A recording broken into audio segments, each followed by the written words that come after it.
Alright guys, I am back in Michigan for a little bit and going to do a quick overview on some of the tools and things that you'll need to get started in beekeeping. One, of course, is a smoker. Now this will only work with honeybees. People have asked me if smoke also works with wasps and hornets. It does not. They are not quite pheromone based, they're more CO2 and movement based, whereas honeybees are going to be more pheromone based. So the smoke will thicken the air and help prevent or delay at least the reactions to the pheromones there, the alert pheromones and the aggressive attack pheromones. So smoker, of course, is a big one. With the suit, there's a few different options for you for a suit. You can get a full body suit. You can get just the jacket with an attached veil for both of those options, or unattached, or you can get just the veil hat itself. If you go with a full body suit or even a jacket, I would recommend getting a ventilated one, especially with the way that the weather has been changing. Summers are getting pretty hot, and those suits and jackets can get pretty warm. Me, myself, typically I just wear a veil for the most part, unless I'm working with some commercial guys or doing some commercial work. In that case, I'm usually handling at least a couple hundred hives, and in that case, it's beneficial to have a jacket and a veil. But working one-on-one with hives or just a few hives, I really just used a veil. Hive tool.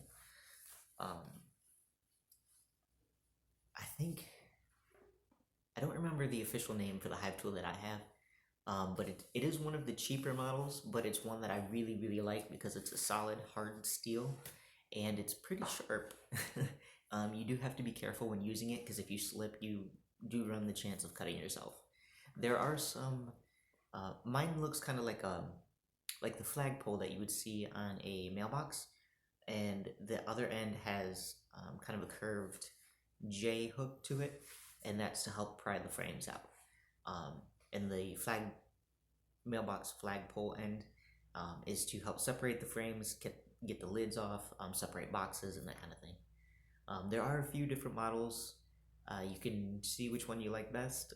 It doesn't particularly matter. That one's kind of up to you. And then, of course, I think that's it for basics in terms of extra equipment that you're going to need. And then, of course, you're going to need the hive setup itself. For one basic hive for the first year, I would recommend one brood box, a honey super, a bottom board. With the bottom boards, you can get either screened, which usually comes with a metal screen on the bottom to allow debris and pests and other things to fall through, or you can get a solid bottom board. If I prefer to run solid wood bottom boards, I don't really like to run metal in my hives because I keep my hives together all the time.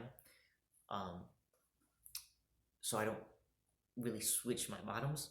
Some smaller hobbyist beekeepers will switch out their bottoms, so they'll run a ventilated metal mesh bottom board during the summer when it's a little bit warmer, and to allow them to kind of monitor the health if there's any pests or anything in the hive. It's a little easier to monitor that way, and then they'll switch to a wooden bottom board for the fall and winter to allow the bees to propolize that, seal it up a little bit, and get ready for winter. Though I do, again, it all depends on who you ask, because I do know a couple of beekeepers in the Kentucky, Tennessee area who run ventilated screen bottom boards all year round. And they say they prefer that because it allows for natural airflow, and it keeps the bees a little bit cooler, and for them it works. For me, up here, I find that running a solid wood bottom board is best because of how wet our winters are sometimes. We get a lot of the lake effect snow and things that they just don't get down in Kentucky and Tennessee. They get a lot more of the drier, cooler winds, so it depends on where you live. And then you have your inner cover and your outer cover or your lid. For your lids, you have two different options with that as well. You have the telescoping lid or the migratory lid. I prefer migratory lids because it allows you to get your hives closer together. I put my hives either on two-way bottom boards, pallet boards, or four-way pallets. Um, that way I'm moving two and four at a time and not just one at a time.